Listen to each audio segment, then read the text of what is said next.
Alright, does Prime drug test? The answer is yes, they do drug test.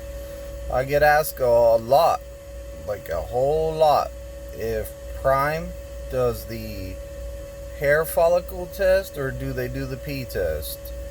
The urine analysis, I should say. Pee? Not the urine analysis. UA. So, at Prime, I have not ever heard of anyone getting a hair follicle test done for their drug test. So far, it's all been the UA. So, if you're looking at coming out here to Prime, then it's going to be a UA. So, make sure that you're off of whatever substance you might be doing. Make sure that you're off that and you put that behind you before you come out here. CDL, truck driving, we have to renew our medical card every 2 years. If you're on a CPAP machine, it's every year. So, you might, and plus, you're operating this heavy machinery out here. Like, you're driving this big truck. You don't need to be on any kind of drug or anything like that out here. It's too dangerous. But they do random drug tests here at Prime. So I don't think anyone would have a problem like taking a random drug test. You just got to keep your head clean. Keep your head clean. You don't have to worry about that. But yeah, I've been getting that question a lot. Does Prime drug test? Yes, we do. We do. And people always want to know, is it hair or is it UA? So it's the urine analysis. It's the UA. So get ready for it if you're coming to Prime. I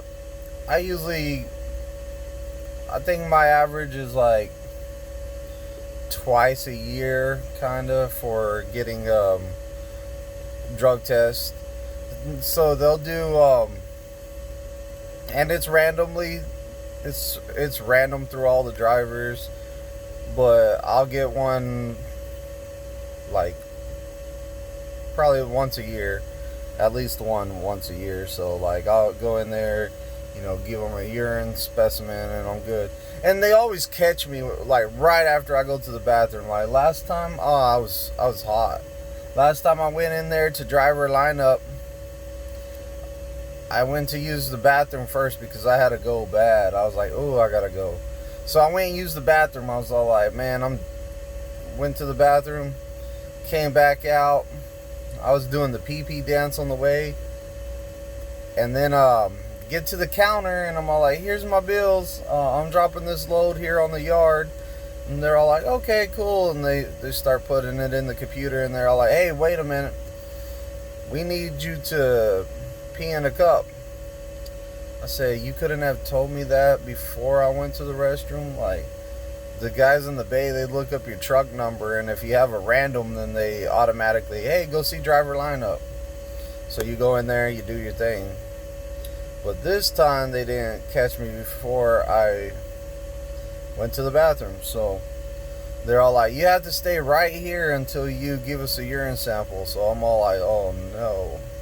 So I'm drinking water. They got coffee over there. Drink some coffee, drink some water. Finally, like, they had me move my truck out the bay too. They're all like, hey, can you move your truck out the bay and park it into the spot right across from the bay and then come back inside? So I had to get the truck out. So I parked it right across from the bay and came back in and drank some more water. Finally, I had to go to the bathroom again and I filled up that cup for them. So, and I'm still here, so it came back clean. We work hard for our CDL.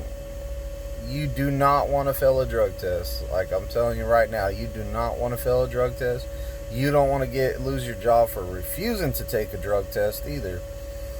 So make sure that you're clean and you stay clean. A lot of us truck drivers, we're ex-addicts, we're from the streets. A lot of us are from the streets. We had rough lives, whatever. But we cleaned up and we're looking for a better tomorrow. So keep your head up.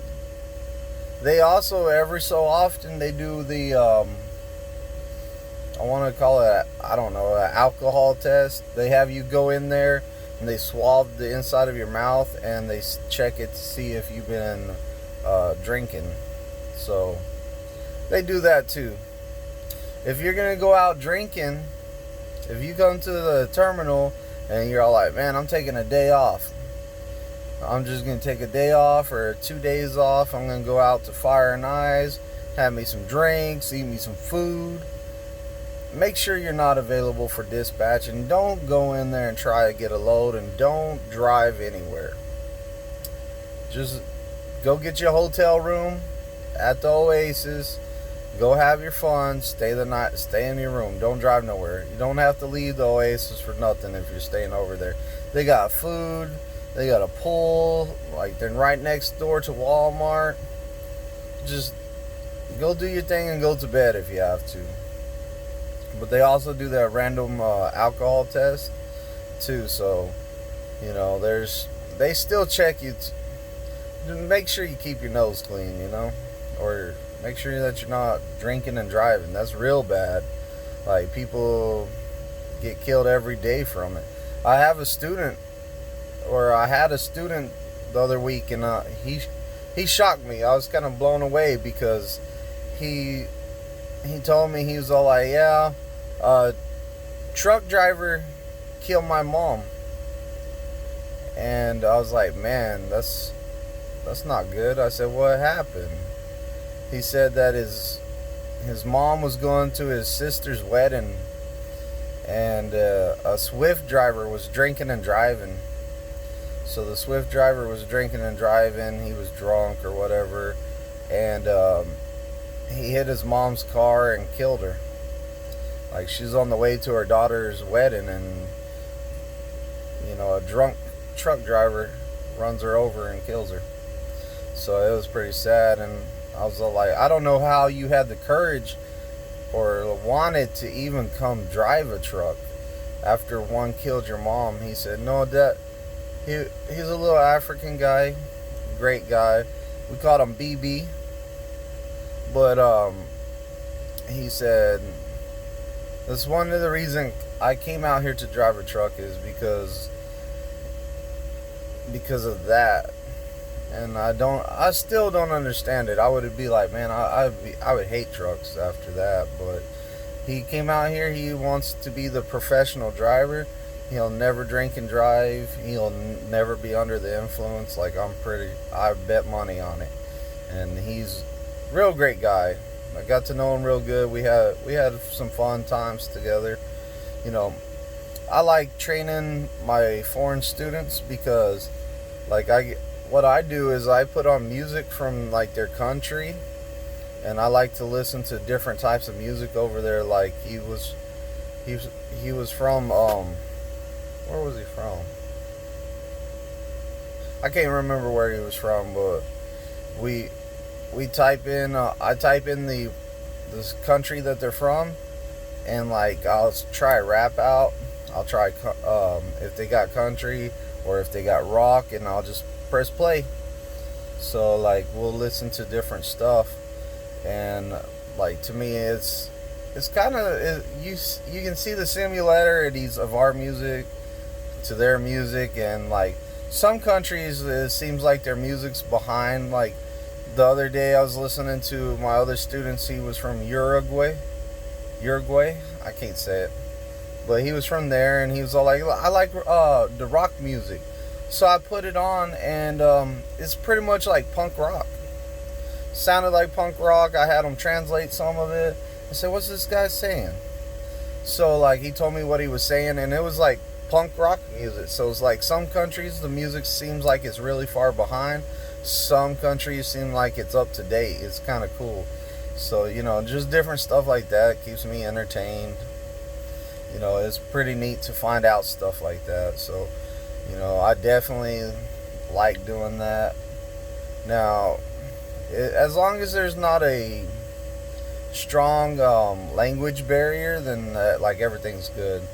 So, like, for the most part, I can understand people, and people can understand me, and it just takes some time getting used to each other and listening and what words people understand. So it's kind of cool. I love finding out about food. You know, I'm a big guy. I like to eat, so I like to find out about, like, hey, where's the best place to eat? Like, what's y'all's main dish over there? Like, y'all eat pork, y'all eat cow, what do y'all eat? Like, what's y'all's main dish? So we have a good time. Hey, if you like this video, man, hit the subscribe button, give me a thumbs up, leave me some comments of what you think. And thanks for everyone watching, all my subscribers that's been with me from the start. I still appreciate y'all. And we're close to getting 1,000 subscribers so I can start doing my lives again.